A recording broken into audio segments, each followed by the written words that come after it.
Welcome back. Well, let's return to the news that we learnt today that the Adass Israel Synagogue in Melbourne was firebombed ultimately by the IRGC.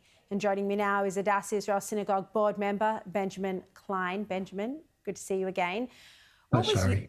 What was your initial reaction when the Prime Minister and the boss of ASIO today revealed that your synagogue's attack had been ultimately directed by Iran? Quite distressing, Sharri, traumatic, and really every time this comes up again, and you know, it makes the headlines again. It's quite distressing and upsetting for the whole community.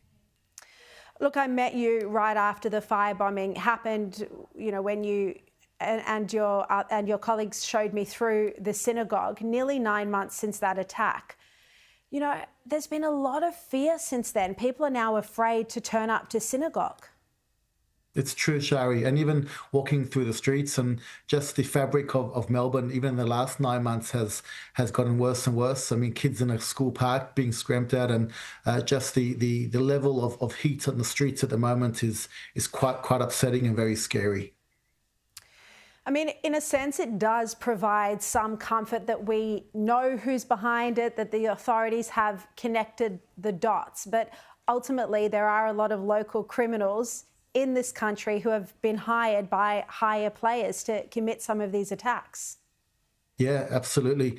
We've had this in the back of our mind, and when speaking with senior police over the last 9 months, we've asked this question a few times, and they assured us they're looking into it. And after some time, they've managed to get links and brought hard evidence that it is some overseas and different state players who are involved in this, and it just brings a whole new level of fear to the community.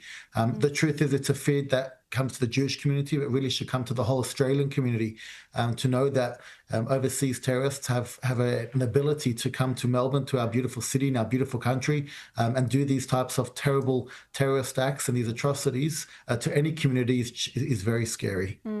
I mean, this is the worst case of a firebombing, but there have been other synagogues, both in Melbourne and Sydney, that have been targeted as well, vandalised, other arson attempts. A preschool was firebombed in Sydney too, but your synagogue was really, completely destroyed, at least in that one central area. Can you tell us where you're at in terms of the rebuild?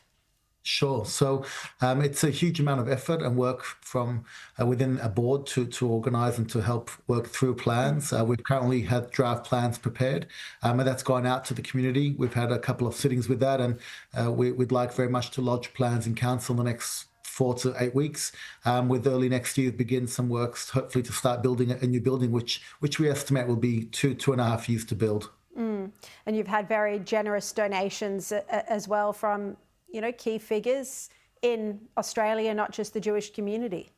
It's very true, and it's amazing the amount of support and love we've had from just your typical Australian, whether it's myself walking on the street or whether it's people opening up their hearts and really, sharing donations, big and small, and really just coming past the synagogue. And I've walked past the synagogue many times recently where a car stopped and just the window's gone down and said, we stand with you, we're with you. And the truth is that's a typical Australian. They really are shocked and upset about what's happening at the moment on the street, and it doesn't reflect the true Australia.